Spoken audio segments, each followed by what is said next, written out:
Ebika bya Buganda byonna byawulwamu emitendera esatu. Gye nkuleetedde leero, wuliriza nnyo omanye ekika kyo omutendera mwe kigwa. Omutendera ogusooka gwe gw'ebika ebitaano eby'edda ennyo ebiyitibwa binnansangwa.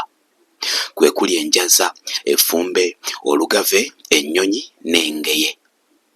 Omutendera oguddako awo gwe gw'ebika 13 ebyajja ne Kabaka Kintu, Kabaka wa Buganda omubereberye.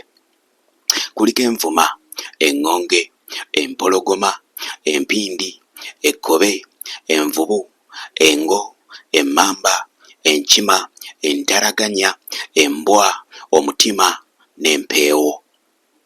Omutendera ogwokusatu gwe gw'ebika ebirala 14 ebyajja ne Kabaka Kimera.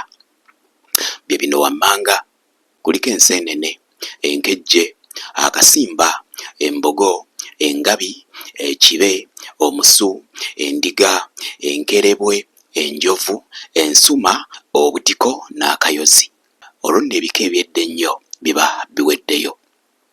Waliwo ebika ebirala bingi ebizze bitwegattako, nabyo nja kufuna akadde mbibawe, kyokka byebyo ebika eby'edda ebigwa mu mitendera esatu.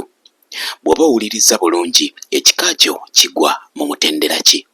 Ekyafaayo kino kiggiddwa mu katabo akaawandiikibwa edda akayitibwa Ennyimba ez'essanyu. Biwagiddwa Mwami Bbanda Kabaalo.